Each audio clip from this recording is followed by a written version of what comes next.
There is something else that you call mediation.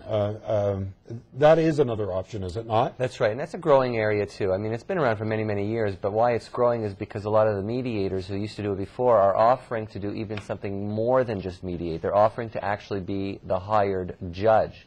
So for many years, when people would split up, it would not be uncommon for them to hire a mediator, someone who is either a psychologist, a social worker, a lawyer, who has historically worked with separating couples, and assist them, with the proper training of course, assist them in trying to bridge the gap, make concessions, make compromises, and find solutions to their problems. Sometimes people, because they're caught up in the anger and the emotions of the divorce, they actually don't see some of the options that are sitting directly in front of them, and that's where the mediator adds value and helps people do that. Some mediators do it by shuttle diplomacy, where they'll go and meet with one person privately, and then they'll go meet with the other person privately, and they'll shuttle back and forth to try to help them arrive at a solution.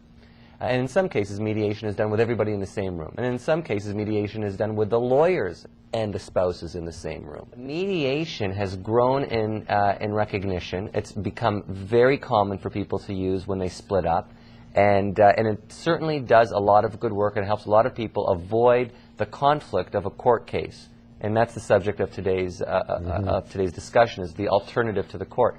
But it's gone one step further, and mediators have become commonly offering arbitration services. And a lot of people have heard of arbitration in, say, professional sports, where a player and a team can't agree on the salary, so they'll go to private arbitration. Arbitration is common in labor disputes, so labor issues will go to arbitration. Mm-hmm. But it's also becoming very common in family law disputes, where people cannot agree.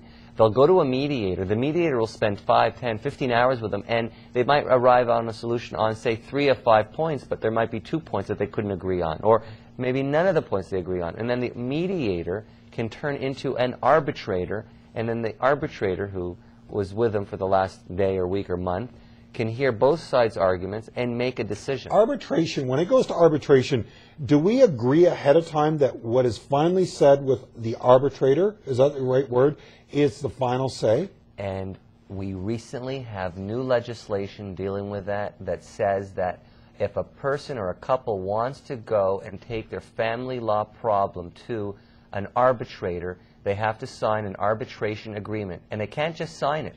The arbitration agreement has to be taken to a separate lawyer, and that lawyer has to give the person independent legal advice and explain to them that if you sign this agreement and you put your problem in front of the arbitrator will make a decision, and whether you like it or not, you are bound by that decision with very, very limited appeal rights.